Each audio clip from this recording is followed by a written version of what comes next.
Bom dia, que bom, fico feliz de estar aqui, recebendo o convite da Elisa. Meu nome é Irineu, né? Sou casado com a Norica. Eu gosto de dizer que eu sou marido, sou pai e sou filho, né? Então, gosto de colocar nessa ordem, porque a partir do momento que a gente casa, nossa família é a esposa, e sou pai porque os filhos, quando vêm, fazem parte da nossa família. Então, essa separação é muito importante. Só depois que eu sou filho, porque a minha mãe já não faz parte mais da minha família, mas sim, agora passa a ser um familiar. Então, sou casado com a Norica, tenho um filho Rubinho, Maia e Mei. E meu nome está ali, Irineu Jô, sou psicólogo, né? E trabalho aqui no Japão através da NPO Sabja, talvez alguns conhecem, outros não, mas a NPO Sabja é uma NPO que presta assistência psicológica para os brasileiros em todo o território japonês. Okay? Se alguém quiser saber um pouco mais, depois pode estar me perguntando. Tá? Então, sim, o convite, né, da Elisa nesse mês, porque acho que todos nós sabemos, como ela comentou, é o mês de setembro, é o mês que é comemorado, não gosto de usar essa palavra, né, comemorado, né, porque a gente fala, como a gente pode comemorar uma situação dessa, né, mas o mês que foi colocado como um dia específico e um mês específico para a gente estar cuidando, ou seja, dando uma ênfase maior à nossa saúde emocional. Então, né, por favor, pode passar. O que é o Setembro Amarelo? Né? Como falei, Setembro Amarelo, né, é um movimento global, né? Não é, a Elisa falou no Brasil, né, porque nós somos brasileiros, mas é um movimento, dá para ver? Tá. Então, como estava dizendo, o Setembro Amarelo é um movimento que acontece no mundo todo, não só no Brasil. No Brasil ele começou em 2015, né? Mas esse movimento ele começou por quê? Quando a gente pergunta o que o Setembro Amarelo começou.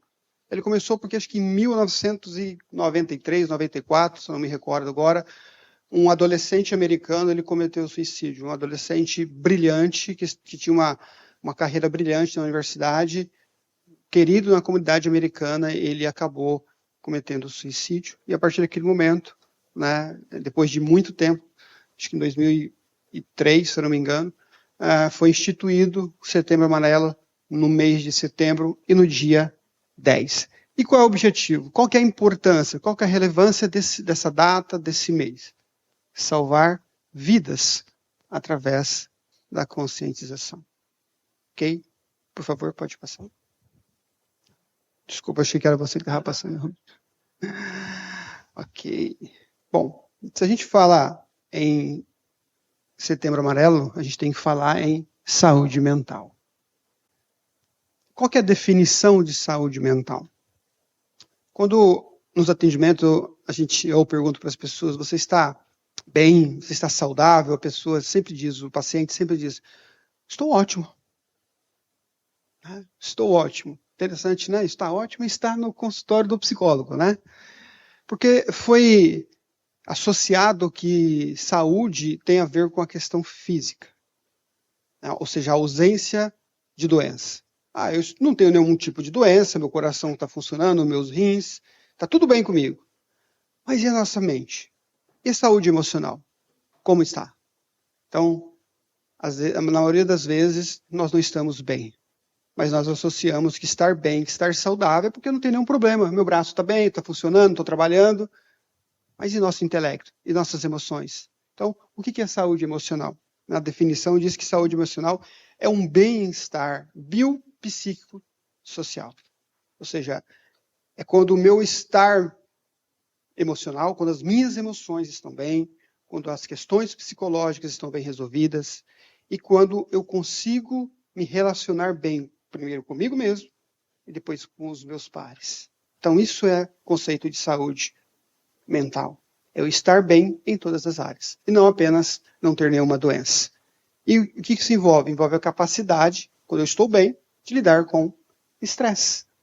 Qual a importância? Né? Aprender a lidar com estresse. Trabalho, a gente sabe que o trabalho é uma das ferramentas que nos propicia muitas coisas. Mas o ambiente de trabalho, o trânsito, são coisas que geram muito estresse. E quando a minha saúde mental ela está adequada, eu estou saudável mentalmente, eu consigo gerenciar o meu estresse. Tá? Então, essa é a importância de ter uma saúde mental apropriada, devida, ou seja, de eu estar bem. E qual que é o impacto, né, da saúde mental na vida diária? Como está descrito ali, né?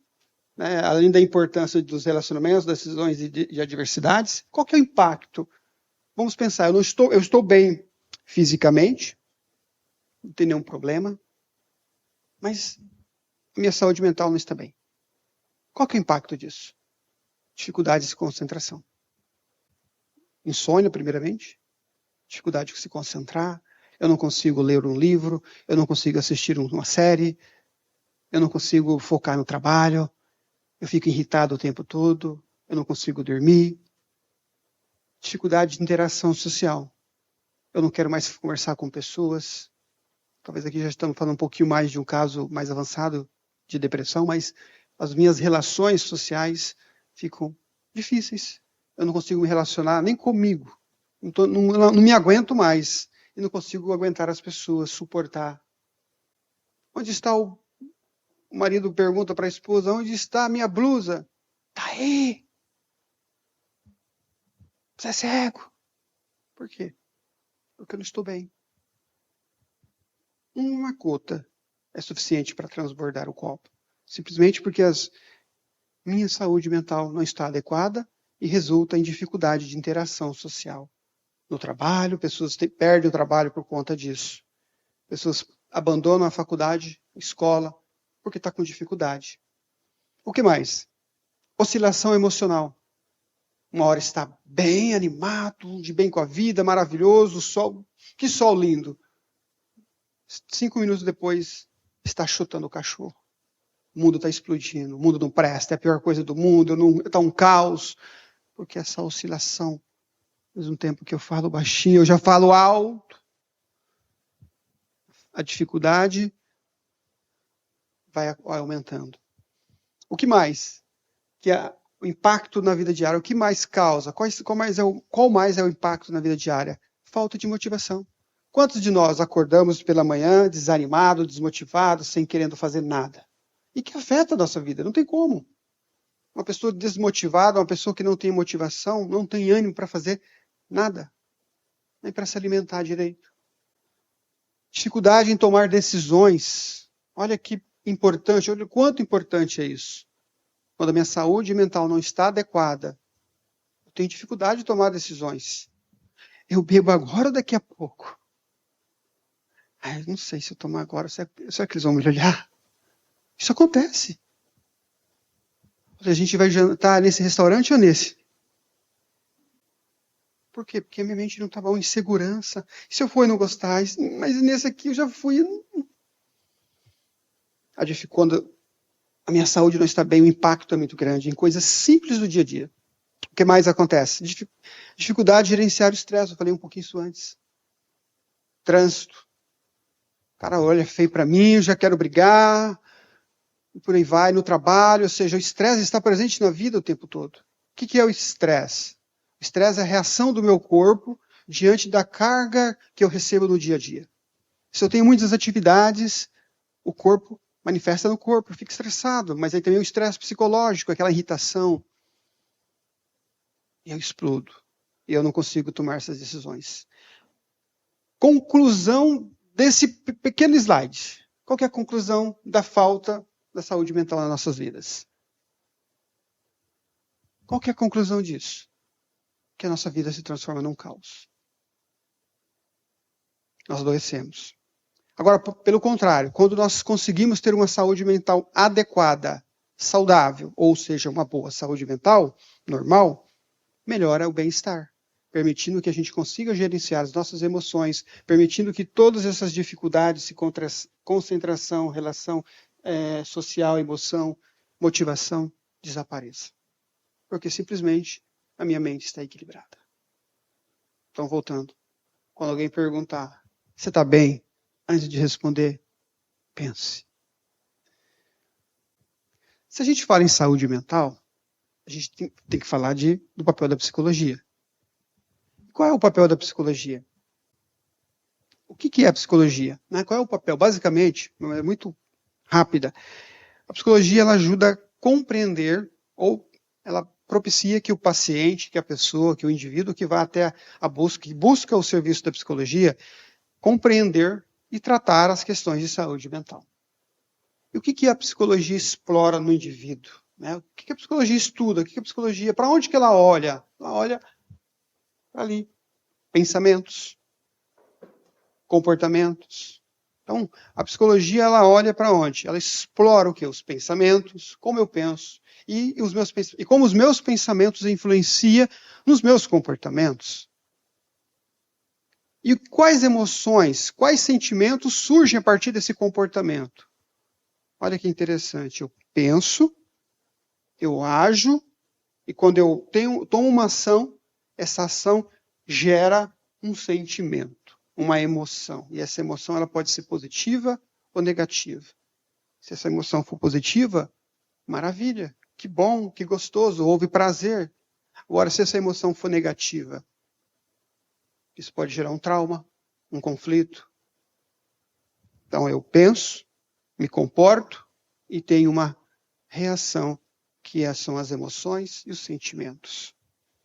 Então é isso, a psicologia explora os pensamentos, as emoções, os comportamentos, como eles se interagem entre eles. E qual é o resultado disso? Você já se perguntou por que eu faço o que faço? Por que eu tomo certas decisões? Por que eu tomo certas atitudes? Por que eu como esse tipo de coisa? Por que eu visto esse tipo de roupa? E são respostas que muitas vezes a gente nem sabe. Essas respostas estão associadas aos sentimentos, ao comportamento, às atitudes, às interações que a gente tem. E a psicologia trabalha justamente aí, entendendo e compreendendo o que essa pessoa passa, como ela sente aquilo que ela está sentindo e qual o resultado. E a partir dessa compreensão, claro, nós temos o psicólogo, que é uma peça aí que é esse fio condutor entre a psicologia e o paciente, né? E aí, através dessa compreensão, entra o método. Compreendemos e aí modificamos os padrões de quê? De pensamentos e comportamentos negativos ou disfuncionais. Estou me comportando mal. Por que eu estou me comportando mal? Por exemplo, quem tem filhos, por que a criança está fazendo birra? Por que ela está mexendo? Por que ela está fazendo isso? Por que ela está tendo esse determinado comportamento? Aí a gente vai e repreende, briga, bate, coloca de castigo. Só que a gente, como pai, às vezes a gente não olha e se questiona. Por que o meu filho está tendo essa reação? E aí é onde entra o psicólogo, a psicologia. A gente vai compreender por que o indivíduo está tendo aquele comportamento, aquelas reações. Terapia e suporte. Se a gente fala de saúde mental, se a gente fala do papel da psicologia, se a gente fala que o psicólogo é esse fio condutor, temos a terapia e o suporte. E é muito importante. Vou fazer uma pergunta, não precisa levantar a mão. Se quiser, fique à vontade. Quantos aqui acham que precisam de terapia? Oh, maravilha. Mais alguém?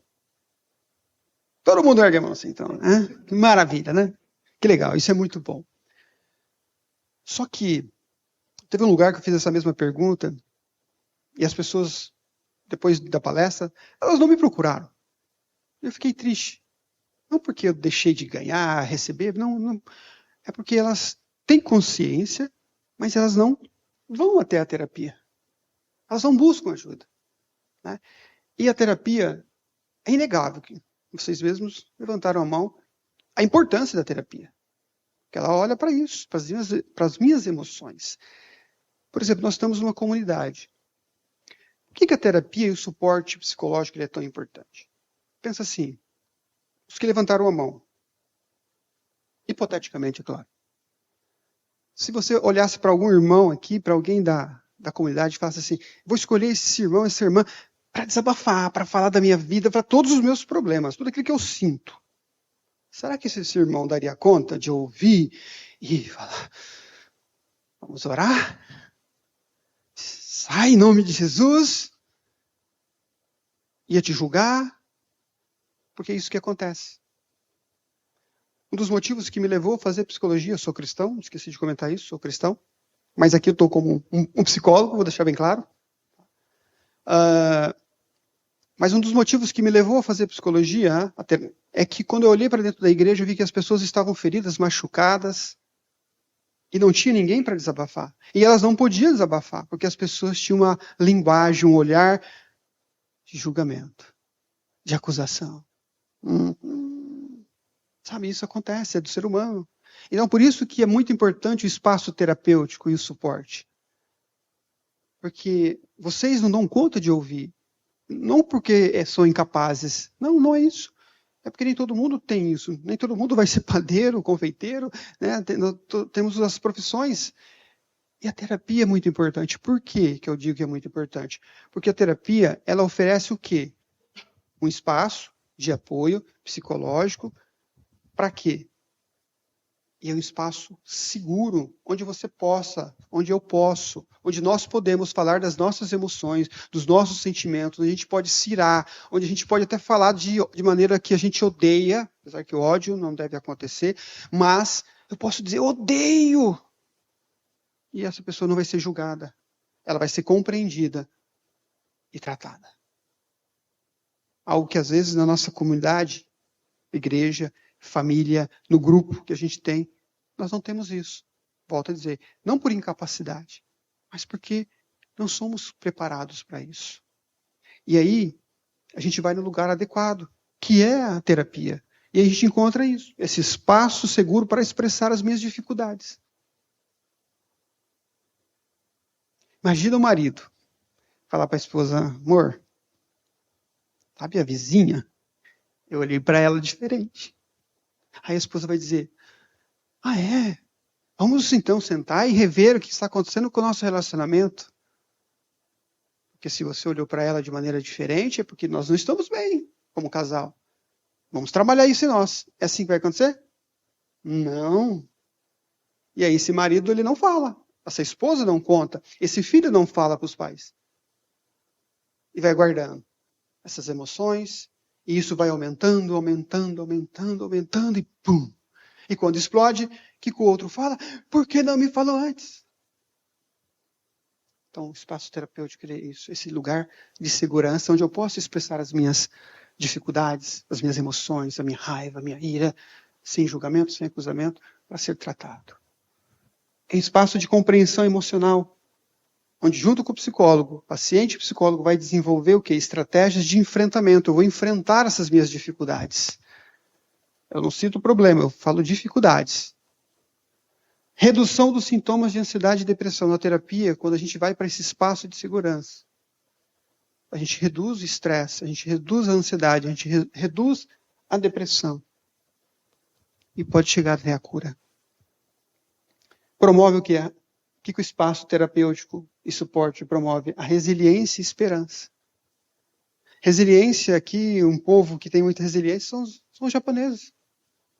Tufão, furacão, maremoto, tudo que acontece aqui, né, das forças da natureza, e eles estão lá, depois que destrói, colocando de pé. Resiliência. Nós precisamos aprender a sermos resilientes. Essa capacidade de superar as dificuldades, as crises, as adversidades, sejam elas em que áreas for, nesse exemplo, na questão psicológica, tudo aquilo que acontece comigo.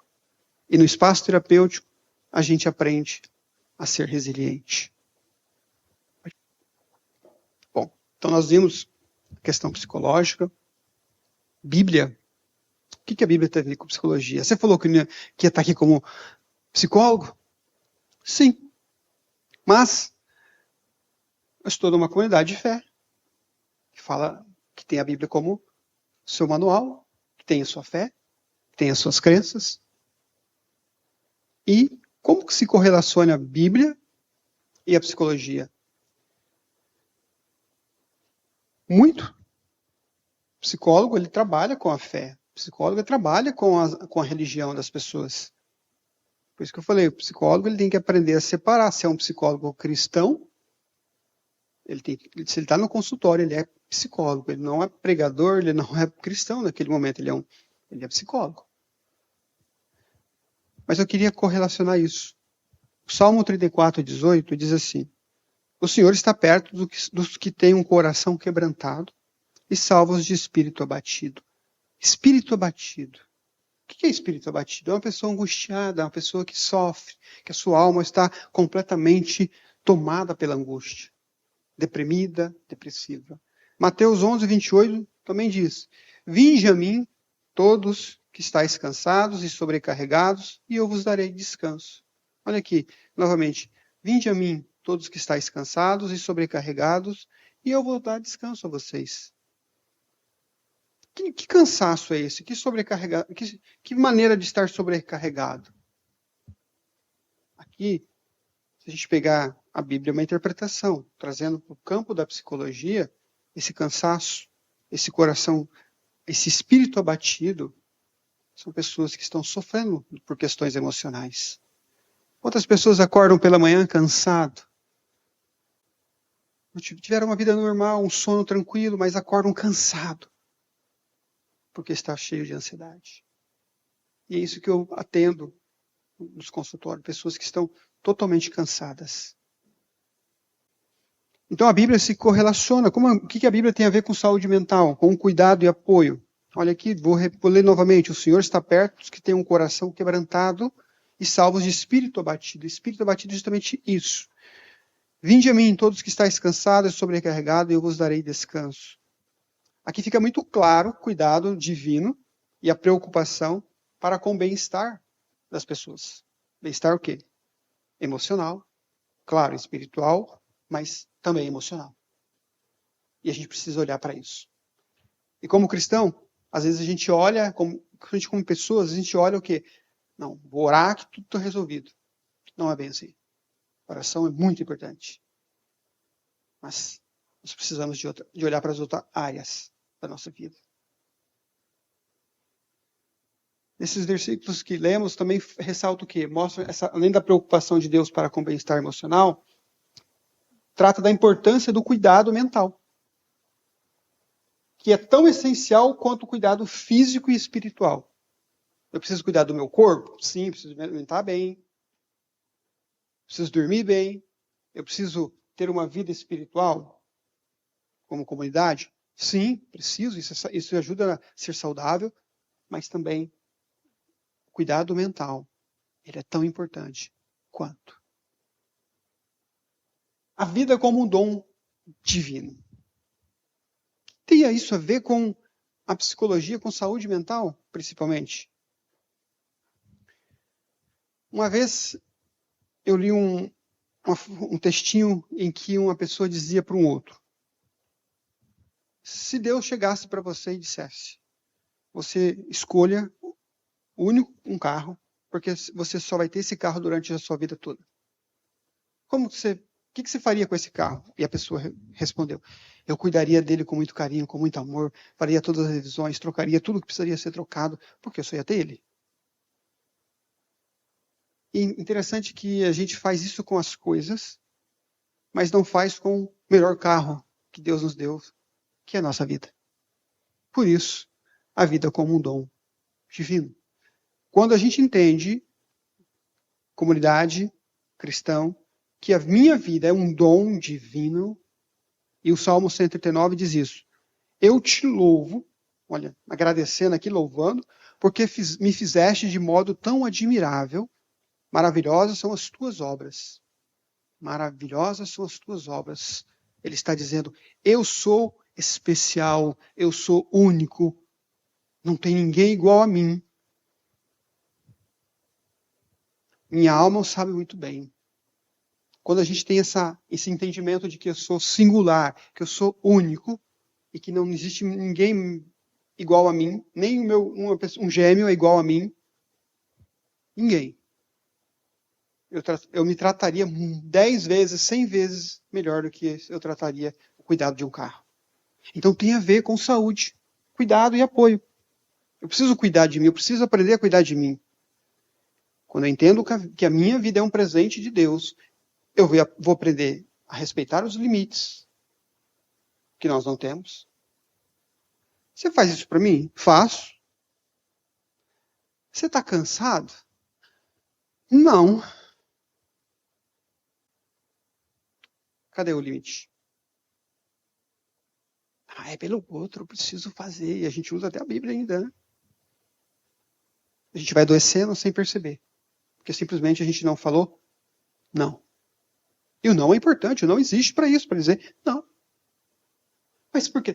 Porque não tem explicação. É não, acabou, você sabe. Você não tem que dar, a gente não precisa dar explicação muitas vezes. Limites. Parece, talvez para vocês que estão ouvindo eu falar dessa forma, vai dizer, pô, não se escandalizem. Nós estamos falando de saúde. A gente precisa aprender a falar não. Se eu entendo que a minha vida é um presente de Deus, eu vou cuidar melhor de mim em todos os aspectos, principalmente nas questões emocionais. A vida como um dom divino, ela é um presente para cada um de nós. Ela é única e valiosa. Não vai ter outra.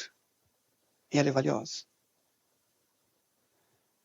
Quando a gente compra uma joia, temos dólares, a gente guarda onde?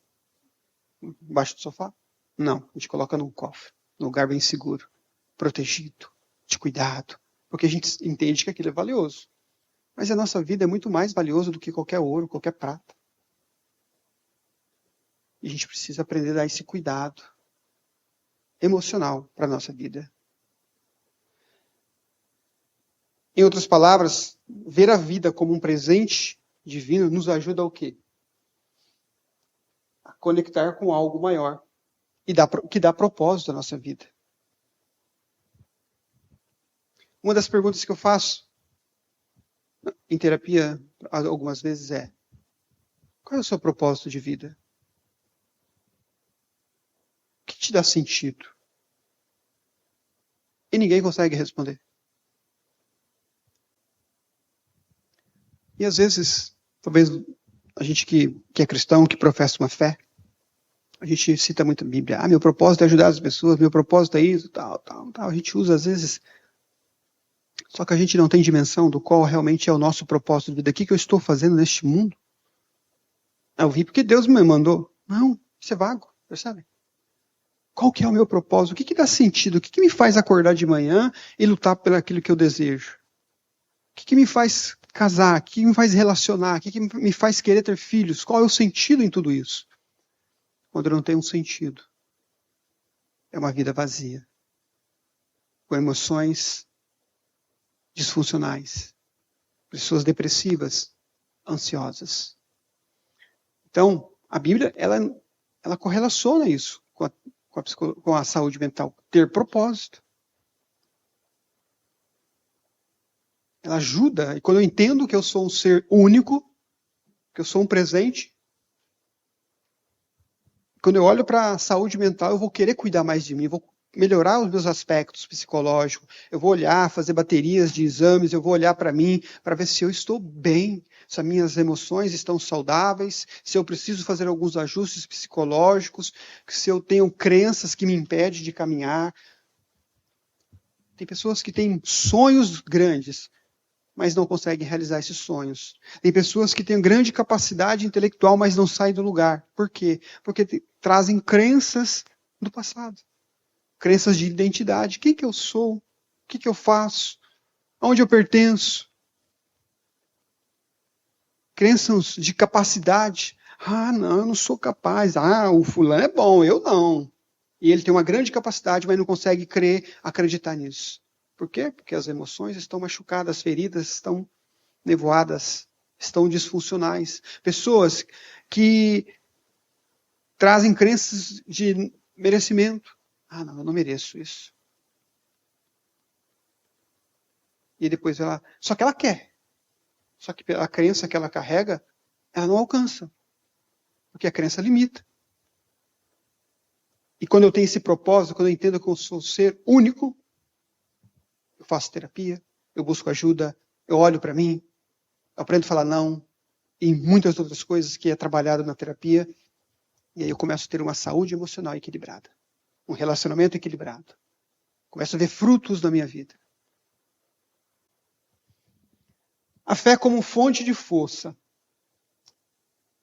A gente falou de fé. Como que a fé se relaciona com a saúde mental? É um instrumento, é uma força que me impulsiona. Assim como eu coloco combustível no carro para ele andar, a gente precisa dessa fé, do acreditar. E é importante, eu falei um pouquinho antes, que a terapia, o psicólogo, ele não despreza a fé. Como muitas vezes as pessoas, quando eu estava estudando, as pessoas falavam, o psicólogo é ateu, não acredita em Deus e blá, blá, blá, blá. A fé é importante. Claro que como profissional, a gente está sujeito a trabalhar com todas as crenças. E eu não posso dizer, essa sua fé não está adequada. Eu preciso trabalhar com a fé dela, porque aí eu não estaria sendo novamente psicólogo. Mas a fé, ela é importante, ela é essa força que motiva, que me impulsiona. Por quê? O que a fé faz? Fornece conforto, esperança e significado. Ela faz isso. Imagine só. Quem já perdeu pessoas, entes queridos, quando está ali sendo velados, ou quem já foi num velório, e a pessoa está ali, o enlutado, a enlutada está ali porque perdeu alguém. Uma situação triste. E naquele momento, quais palavras a gente pode dizer para aquela pessoa que vai confortar o coração dela? Que vai tirar o sofrimento do coração dela? Não existe. A gente fala, porque temos que falar, às vezes com jargões prontos, foi da vontade de Deus. E aí entra a questão da fé, que trabalha as emoções da pessoa. Quando ela acredita, quando ela tem essa crença, não são as palavras, mas é a crença dela que vai ajudar ela a passar, a superar. Oferecendo o quê?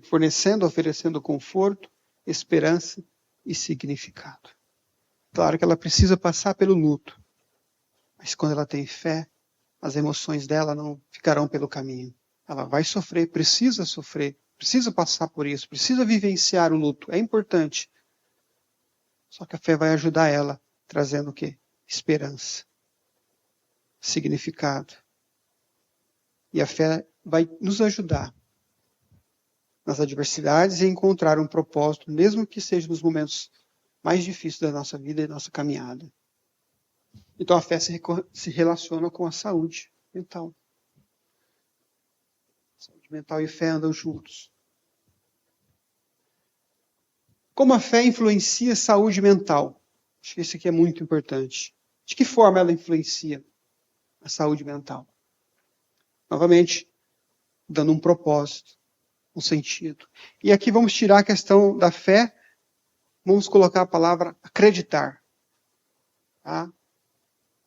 Quando eu acredito, quando eu creio que eu vou conseguir aquilo, eu consigo. Porque eu vou olhar para aquilo, eu vou me direcionar para aquilo.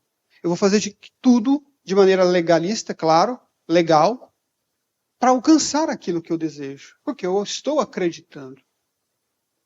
Isso é fé. Então a fé, ela começa a dar sentido.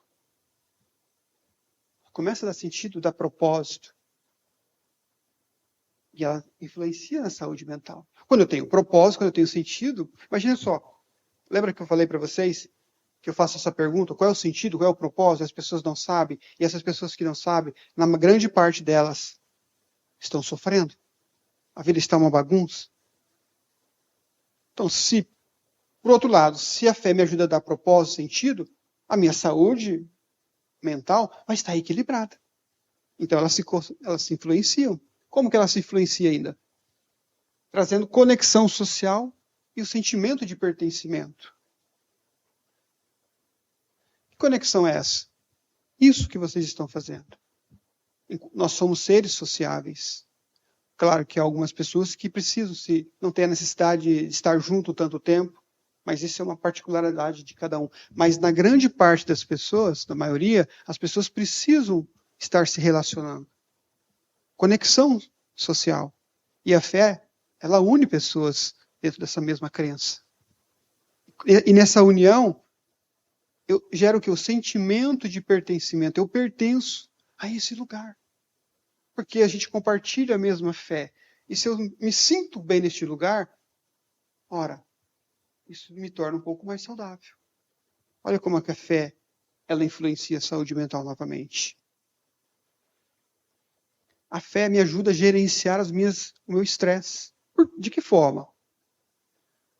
Reduzindo o quê? Aliás, de que forma a fé me ajuda a gerenciar o meu estresse? Se a gente puder enumerar, primeiro a gente passa pelo estresse, esse estresse vai acumulando, gera ansiedade, e depois já evolui o estresse, ansiedade, depois depressão. Ou às vezes vai direto para depressão. Mas quando eu tenho fé, e toda pessoa que tem fé, ela tem o quê? Práticas diárias de meditações, de orações, de foco, de atenção. E isso diminui o estresse. Se diminui o estresse, gera o quê? Uma saúde mental equilibrada. Resiliência. A fé ajuda em resiliência nos momentos difíceis. Olha que maravilha. Trazendo esperança, traz esperança, confiança. Pode passar. Vou falar rapidinho porque o nosso tempo tá? O que eu gosto de falar, já falei, desculpa. Pecado e saúde mental. Pecado é todo ato que vai contra a vontade de Deus. Bom, o que pecado tem a ver com a saúde mental? Muito. Por quê? Por muito tempo, o pecado os problemas emocionais estavam associados ao quê? Ao pecado ou à falta de fé. Eu vi isso muitas vezes.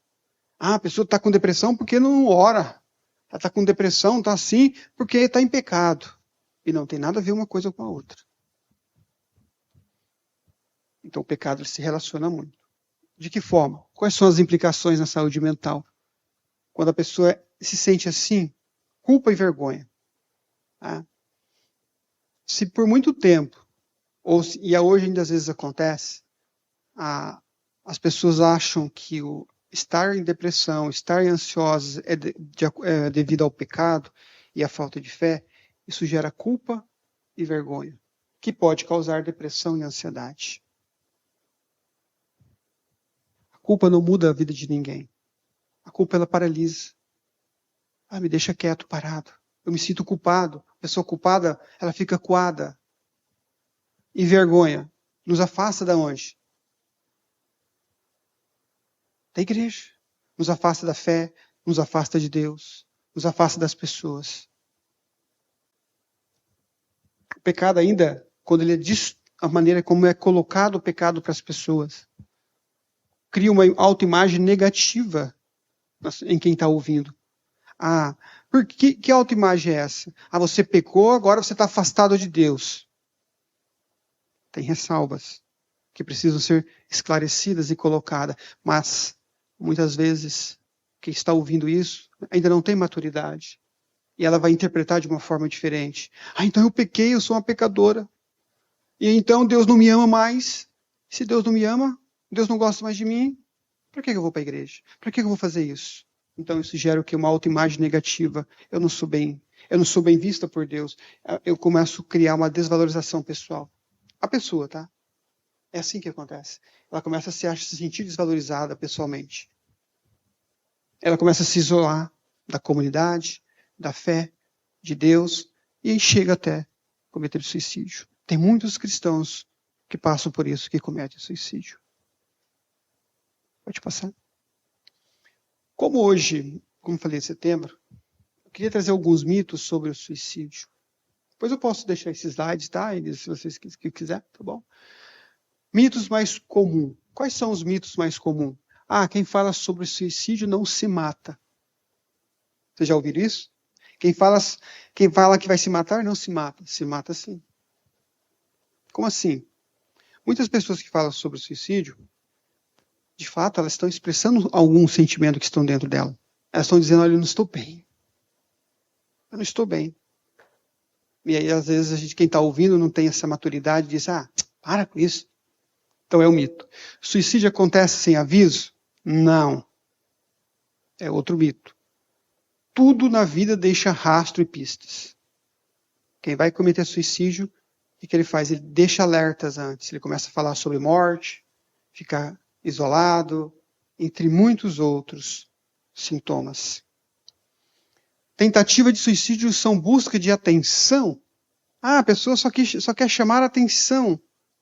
Não podemos reduzir a uma tentativa ou alguém que está pensando em suicídio a uma busca de atenção. Pelo contrário, é um profundo sofrimento. Imagine só alguém que tem coragem de tirar a sua própria vida, é alguém que está numa amargura de sofrimento. E na Bíblia nós temos casos de pessoas que passaram por esse vale da morte, que desejaram morrer. Então a gente não pode reduzir as tentativas de suicídio a uma busca de atenção. Está querendo chamar a atenção. Outro mito, falar sobre o suicídio incentiva o ato. Também não. Se a pessoa falou com você, ela foi acolhida, ressalva, ela foi acolhida, ela cometeu suicídio, não tem nada a ver com você. Pelo contrário, uma pessoa que está totalmente angustiada, desesperada, querendo cometer suicídio, e nós sentamos e dizemos, me conte, por que você quer fazer isso? O que está acontecendo com você? Não é orar. Isso é importante. Já vi casos de que a pessoa estava querendo cometer suicídio, e o outro diz, vou orar por você, orei, fui embora. Deus vai se agradar mais quando eu oro pela pessoa, ou quando eu sento com ela, ouço, abraço. Já orei nesse momento. Então, falar sobre o suicídio não incentiva o ato. Uma tentativa significa que não haverá outra. Mito, uma pessoa que tentou uma vez, enquanto ele não tiver uma saúde emocional recuperada, normal, ele pode continuar tentando, até que um dia ele acaba se matando de vez. Suicídio é um ato impulsivo? Não é um ato impulsivo.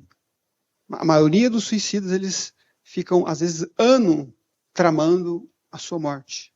Só que, de repente, aconteceu uma situação, perdeu o emprego, aí, no dia seguinte, ele vai e comete suicídio. Eles vão dizer, porque perdeu o emprego. Não.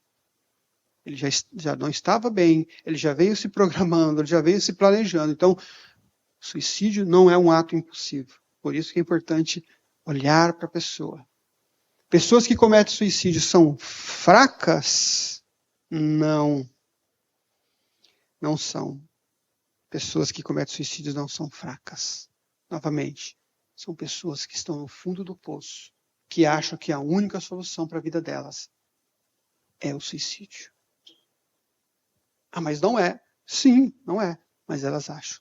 Porque elas estão tão amarguradas, angustiadas, sofrendo, desesperadas, sem ninguém para olhar para elas, que elas vão cometem suicídio. Elas não são fracas. Na realidade, sinais de alerta são frequentes e o apoio pode salvar vidas. Ok? Pode passar. Práticas diárias para uma melhor saúde emocional. O que eu posso fazer para melhorar minha saúde emocional? Ter um sono adequado, primeiramente, corrigir o meu sono. Não em quantidade, mas em qualidade. Exercícios físicos regulares, aí não importa quais tipos de exercícios que sejam, de acordo com a sua idade, de acordo com o seu tempo, é extremamente importante, isso tem a ver com saúde emocional. Meditação ou mindfulness. Meditação, como falei, a gente meditar por um tempo, e mindfulness é quando eu, por um período, 5 minutos, eu foco em alguma coisa. Isso reduz a ansiedade, reduz o estresse. Estabelecimento de limites saudáveis. É aprender a dizer não novamente. Por que eu estou batendo nessa tecla? Porque nós não sabemos dizer não. E não para a gente. Vamos comer aquele lanche? Não. Vamos fazer aquilo? Não. Vamos fazer mais 1 hora de zangueô? Não. Para mim, aprender a dizer não. Aprender a expressar emoções, sentimentos, dizer eu te amo, dizer você é importante para mim. Ter conexões sociais de qualidade. Aqui é importante ter conexões. Eu preciso abraçar todo mundo? Não. A gente precisa aprender seletivo. Eu tenho que trazer para a minha vida pessoas que são maiores e melhores do que eu. Para acrescentar, para que eu possa crescer. Eu preciso estar com pessoas que possam oferecer na minha vida.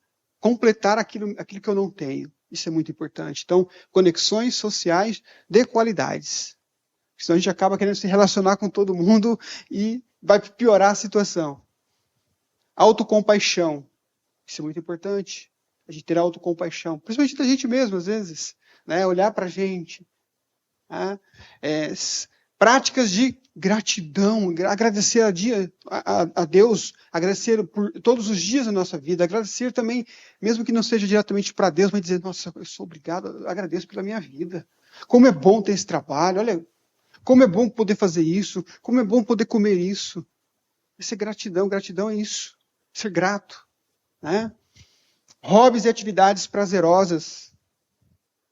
Sei, jogar dama, jogar, sei lá, jogar bolinha de gude, né? Na minha época era bolinha de gude, escalar montanhas, fazer, sei lá, mergulho, enfim, hobbies e atividades prazerosas. Atividades são cursos, novamente aí outras coisas, né? Fazer pequenos cursos, fazer pequenas atividades que eu possa estar incluída na sociedade, teatro, enfim. Isso tem a ver com a minha qualidade de vida. Essas são práticas diárias que podem melhorar a minha saúde emocional. E, por último, alimentação saudável. Isso aqui é muito importante também. Excesso de açúcar influencia na ansiedade. Então, não vou entrar nisso, mas assim, no cada um, mas práticas diárias para uma saúde melhor. Enfim, era isso que eu tinha para vocês hoje. Né, como no vídeo estava lá, era para pensar, refletir. É um pouco impactante, às vezes, para alguns, mas às vezes tem que ser assim mesmo. Porque só quando é algo impactante que a gente dá a devida atenção. Na vida do outro? Não. Na nossa vida. O que eu estou fazendo com a minha vida? E aquilo que eu faço com a minha vida reflete sobre a vida do outro. Então, pense. Eu agradeço. E se tiverem perguntas, agora é a hora. Alguém tem pergunta, Elisa? Já foi no caso, né, pessoas aqui verbalizar, né, que iam se matar. Qual que seria, né, aqui, os primeiros passos? Né? Eu fui correndo, pessoal, claro, estou ali com, né, as placas, a gente deu tempo, né? Mas só que teve uma pessoa que não deu tempo. A gente chamou a família, só que a pessoa chegou atrasada. E a gente não tem como internar, estava um caso grave mesmo, né? Não tem mesmo. Mas assim, o que a gente pode fazer? Sabe? Isso eu sempre fico me perguntando, né? Você citou dois casos, né? O primeiro caso, você chegou, você acolheu essa pessoa, então, como eu falei, acolher. Né? O que eu faço? Eu não sei o que falar. Mas não é para falar, não é para fazer. É para ouvir. É sentar. Como eu falei um pouquinho antes, às vezes a gente quer, como cristão, vou orar para ela e ser demônio. Eu quero ouvir essa pessoa. Então a gente ouve, acolhe, abraça, chora com ela se for necessário. Depois a gente age. Quando isso acontece, a pessoa se sente bem, aliviada. Isso não quer dizer que ela está fora de perigo. Você ouviu. E a gente, vamos procurar ajuda? Eu vou com você. E a gente começa a caminhar. Então foi o que você fez, né? No primeiro caso que você citou.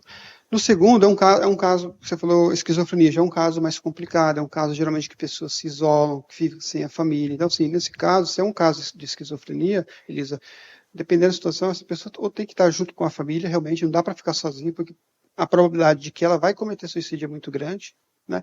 Ou que realmente ela fique internada. Só que só a família vai poder fazer isso, né? Aqui no Japão, acho que só a própria pessoa, de repente, algumas vezes, que pode se querer internar. Eu quero ser internado, não é assim? Né?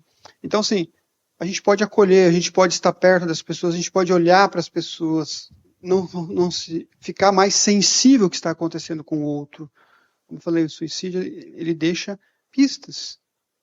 Está faltando demais, sumiu, por quê? Opa, né? Arrumou outro trabalho. Não? Aconteceu alguma coisa? Você está bem? Né? Então, assim, estar presente na vida dessa pessoa, entender o que está acontecendo e buscar ajuda. Né? Então, no último caso, buscar ajuda psicológica das autoridades. Né? É que realmente o segundo caso que você citou, um caso de esquizofrenia, é um caso bem mais delicado, né? Que realmente as pessoas já chegam no estado em que cometem suicídio realmente. Então, aí realmente é um caso de internação e um caso que precisa da família estar por perto. E não está porque é difícil, uma doença difícil. Okay? Sobre a saúde mental, a gente viu no começo alguns sintomas do que a pessoa pode estar com a saúde mental não muito boa, no caso de estresse, algumas coisas assim. E qual é o limite, vamos dizer assim, porque talvez você se estressar um pouco na casa, no trabalho, no trânsito, alguma coisa assim, qual é o limite que essa pessoa pode estar apresentando algum que ela está adoecendo mentalmente para que ela busque um tratamento, uma ajuda, alguma coisa assim? Okay. Boa pergunta, isso é muito boa. Eu gosto de dizer assim, quando eu preciso de ajuda, em qualquer área, principalmente respondendo a pergunta dele, quando eu já vejo que eu não consigo lidar com aquilo sozinho. Quando eu vejo que o meu dia a dia já não é mais o mesmo. Que a minha rotina mudou, em que eu estou chorando demais, em que eu já não consigo fazer aquilo que eu fazia no dia a dia. Em que aumentou as brigas em casa, em que eu estou dormindo tarde ou não durmo. Então, esse é o limite. E quando foge da normalidade. Claro que você citou aí um dia ou outro, um estresse, um pico, isso é natural. Mas a sequência. Então, assim, resumindo, quando eu não consigo mais lidar com aquilo sozinho, quando a minha vida saiu da rotina, é hora de procurar. Eu gosto de dizer, só acrescentando, a questão da terapia, a gente acha que a terapia é para tratar as pessoas. Não, isso é um erro. Psicologia, terapia, é para prevenir, é preventiva. Hoje, se muitas as pessoas que estão buscando ajuda, se lá 10 anos atrás tivessem tido uma consulta, hoje não estariam passando. Então, a terapia é para fazer um check-up. A gente não vai no médico e faz um check-up de sangue para ver se está bem. É a mesma coisa com a terapia. Quando que eu sei que a minha filha precisa de terapia, o meu filho precisa de terapia? Quando que eu consigo distinguir o que é uma birra normal de criança com algum outro tipo? Por exemplo, o senhor falou que a gente tem que pensar, por que ela está agindo assim? Mas às vezes é simplesmente porque ela quer alguma coisa naquela hora e a nossa resposta é não, e ela não aceita o não. E aí, como que a gente age? Para a gente não ficar irritada, não ficar nervosa, não acabar dando um corretivo. Ok. Tem uma técnica muito boa, né? Para não ficar irritada, para não falar nada, né? Uma técnica que não falha. Do copo com água. Vocês já ouviram? Isso é quando vai conversar com o esposo também. Pega a água, não fala. A água está na boca, não engole. Então, brincadeira, mas isso funciona, tá? É um olhar. Como mãe, a gente percebe se aquele comportamento é natural do dia a dia ou não. Né? Quando tem que buscar ajuda? Quando esse comportamento ele fugiu do natural, do normal. Está demais, está em excesso, está chorando além do comum. Essas birras aumentaram. Agora, fazia birra por causa da chupeta, fazia birra por causa do chocolate, né, antes. Não, agora faz birra por tudo. Aí pode ser duas coisas, ou um problema, uma dificuldade, vou tirar essa palavra, problema, uma dificuldade da criança em si, ou uma dificuldade dos pais de lidarem com essa criança. Então, aí sim, né, insegurança, né, então, fugindo da normalidade, eu busco ajuda. Né? Mas quanto tempo? No mínimo uns 6 meses. Acho que é interessante observar. Né? De repente, olhar para a escola, como eu falei, uma observação é muito grande. Mudou de escola, mudou de sala, pegou uma professora diferente, né? O ambiente está diferente, o coleguinha às vezes está sofrendo alguma coisa na escola, às vezes na escola está sofrendo algum tipo de edema que reflete em casa. Então, assim, esse olhar é muito importante. Mas, qualquer momento, se quiser buscar ajuda, não tem problema nenhum. Como eu falei, acho que a terapia é mais preventiva do que curativa.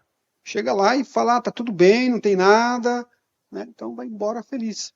Melhor antes do que tarde. Melhor cedo do que tarde. Estava vendo esse anime, né? Aí estava pensando, né? Que os pontos de tamanho, então, a gente tem que olhar, né? Esse anime, a gente vê que as pessoas não estão olhando, né? Estão olhando para a tela, estão olhando para elas mesmas, para as pessoas, né? Eu acho um desafio, né? Como funcionária, conselheira, esse olhar. Porque às vezes a gente só vê superfície. Tem que prestar atenção. Olha quantas vezes, né?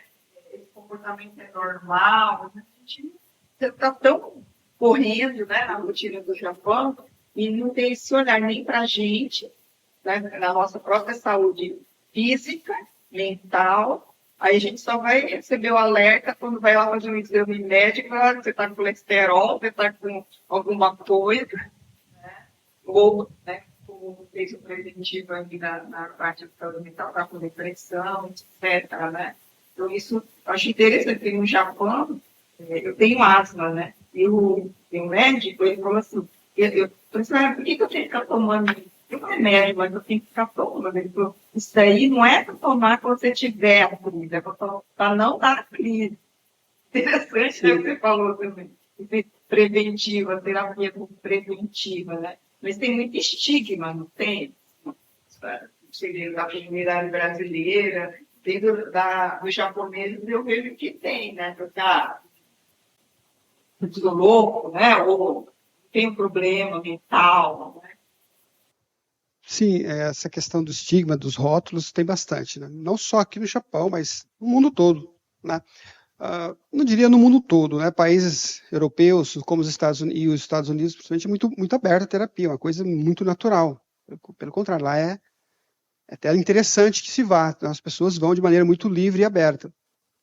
Agora, o Brasil, o Japão principalmente, que é muito fechado, nós temos esses estigmas, esses rótulos de que se eu for ao terapeuta, eu tenho que ir, né, escondido, né?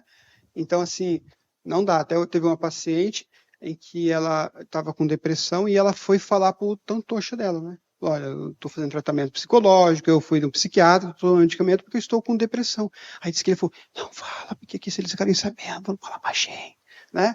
Eles ficarem sabendo, vão te mandar embora, né? Então tem esse rótulo, esse estigma, realmente, né? E é uma das coisas que precisa acabar, né? Ou seja, como volto a dizer, a terapia, ela é preventiva. Eu vou na terapia para saber como que eu estou em um determinado momento. Estou bem? Estou. Então eu não preciso de terapia. E às vezes eu quero trabalhar algumas coisas. Então por isso que, olha como é que é importante a terapia, porque ela vai trabalhar o que é a autoconfiança. Porque se eu não vou à terapia, é porque o quê? É porque eu estou com um problema de autoconfiança, de autoestima. Eu não confio em mim. Eu dou mais vazão ao que os outros falam sobre aquilo que eu não quero que as pessoas saibam o que eu estou fazendo. A terapia não é bom, é de louco, então eu vou escondido. Pelo contrário, melhor ainda, maior ainda a necessidade de eu estar indo à terapia, porque eu vou trabalhar isso em mim. Né? Mas o que você falou, Elisa, sobre a questão, né, dessa sensibilidade do filme, então percebe que em todo o filme ali, se vocês puderem realmente voltar isso lá em casa e meditar sobre aquele conteúdo, essa sensibilidade sobre a gente, né? Sobre essa estranheza que eu tenho para com o outro, muitas vezes é um olhar que eu não olho para mim. Se eu não olho para mim, como que eu vou olhar para o outro? Um dos meus professores de faculdade, ele dizia assim, quando eu vou numa casa, eu sou convidado para ir numa casa, antes de eu entrar, eu olho se a pessoa tem plantas, fora e dentro de casa. Ele dizia, se as plantas estão bem cuidadas, eu entro com gosto. Se as plantas estão murchinhas, morrendo, seca, eu invento uma desculpa e vou embora.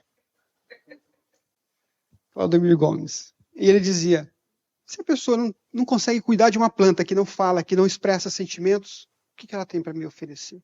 Então percebe esse autocuidado comigo? E realmente, como está a nossa casa? Bagunçada? Como está o nosso quarto? Reflexo do quê? Não precisam falar, tá? Isso deixa para terapia. Mas é aqui para pensar. Como que estão as coisas em casa, o nosso quarto, nossa casa, como estão nossas finanças, como está a nossa vida de forma geral. Nossa vida é reflexo da nossa mente. Então, sim, esse autocuidado que a gente viu no vídeo, as pessoas olhando para baixo, se elas estão olhando para lá, estão olhando para si. Né? Ok? Mais perguntas? Novamente, um de cada vez. Ok, legal. O ambiente. Lembra que um dos tópicos ali, estar com pessoas que pode acrescentar? O ambiente modela. Se eu não tenho fé, começo a frequentar uma comunidade de fé, eu começo a desenvolver minha fé, porque o ambiente fala de fé. Se eu vou num velório, a gente não fica lá, Não, a gente fica triste. O ambiente é esse. Se eu saio dali e vou para um stand-up, a gente ri. O ambiente influencia as nossas vidas. E pessoas também. Então, uma das maneiras da gente se sentir motivado é estar com pessoas que estão fazendo terapia. Procurar pessoas. Então, começar a conversar com essas pessoas. Não querer saber o que elas falam em terapia, mas, nossa, você está fazendo terapia, como que é? O que acontece? Você fala de você, coisas básicas. E o que isso está refletindo na sua vida? Ah, melhorou isso, melhorou aquilo. Isso vai te motivando. Estar no ambiente. Né? Às vezes você pode ir até o local também. Eu vim só conhecer o lugar. Então, começar a se aproximar de uma maneira muito devagar, muito tímida, até chegar ao processo terapêutico. Ou então pedir para alguém.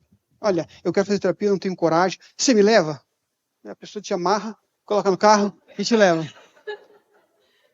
Tirando a parte de amarrar, mas essa parte que alguém está, que vai junto, que acompanha, que pega na mão, da importância de olhar para o outro, isso é importante, ok? A gente pode, às vezes, assim, falar do excesso de alguma coisa, quando às vezes fala assim, o proibido é o melhor, né? Por exemplo, jogos de internet, e falar, você fica muito tempo, e isso pode parecer assim que a gente proíbe, mas como a gente fala isso, não querendo assim falar uma proibição, mas mostrar que isso prejudica. Deixa eu ver se eu entendi. Você quer proibir algo sem proibir, né? Mais ou menos. Ok. Bom, é difícil responder a sua pergunta porque eu não entendo o contexto. Né? Eu entendi que excesso de redes sociais, internet. Né? Então, assim, e eu tenho que saber, para me responder essa pergunta, eu teria que saber, é um adulto, é um jovem, adolescente, é criança, então, cada uma a gente teria uma resposta. Mas a conscientização, acho que mostrar conscientização em primeiro lugar, acho que para todos, né? Por isso que eu falei, se for criança, você tem um controle, você pode dizer simplesmente, falar, olha, é de esse horário, esse horário. Já um adolescente, já é um pouco mais complicado, porque tem todo um comportamento aprendido, um hábito que foi desenvolvido. Né? Então, por isso que eu falei, é importante entender o contexto que está acontecendo. Então, nesse caso, eu te recomendaria você fazer terapia para entender isso. Né? Para você trazer para o terapeuta, olha, está acontecendo isso lá em casa com essa pessoa, eu queria saber lidar. Como que eu lido? Porque aí ele vai entender, ele vai poder te orientar da melhor maneira possível. Estou repetindo, então, meu nome é Irineu, para quem não se lembra mais, né? Trabalho com a NPO, porque às vezes até eu esqueço meus nomes, né? Trabalho na NPO Sabja, depois acho que eu tenho um cartãozinho, se alguém quiser eu posso deixar. Né? Então, assim, como é que é a forma? No cartão vai estar, tem o telefone, tem o e-mail, a gente não atende presencial aqui em Toyohashi, nosso atendimento é exclusivamente online. Eu atendo sim presencial, mas lá no consulado de Hamamatsu, ou então uma vez por mês na prefeitura de Shinshiro. Então, em Shinshiro, uma vez por mês, e no consulado de Hamamatsu, consulado brasileiro de Hamamatsu, eu atendo todas as sextas-feiras lá, né, presencial. Mas quem desejar pode estar falando online, né, através de vídeo da sua casa, no horário que for melhor para você. É só estar ligando, agendando, é gratuito, tá? O serviço da NPO Sabja, acho que não estaria, mas é gratuito, tá bom? Temos também, assim como a Elisa falou, a minha esposa também é psicóloga, ela trabalha na ABT, na Associação de Toyohashi aqui, ela também tem uma psicóloga lá, que é muito melhor do que eu, né? Não tem que falar isso, né? Minha esposa tem que falar, né? Então é só também eu não sei como é que funciona lá, mas acho que no site dá para encontrar o telefone, vocês podem estar agendando. Lá é só presencial, só que lá tem um custo muito irrisório diante do trabalho que vai ser ofertado, né? Então, assim, é caro. Eu estou aprendendo que tudo aquilo que você investe em você, em conhecimento, nada é caro. Nada é caro. Tá? Então, não é caro. Tá? Temos também o consulado de Nagoya, que você pode estar ligando e agendando lá, ou até ir até lá, né? Então, tem várias formas hoje. Tem no Brasil também, se você sentir vontade e não quiser fazer aqui, né, comigo, com a Norica, ou com outro profissional, você pode estar entrando em contato com qualquer psicólogo hoje no mundo, eles atendem online. Tá bom? Mas se quiserem falar comigo, fala comigo. Eu vim aqui hoje. Não, tô brincando, viu? Eu só vim trazer essa pequena explanação aqui do dia, mas vocês estão livres. Acho que o mais importante é que vocês façam. Não importa com quem. Tá bom? E obrigado por me aturar aqui e falar.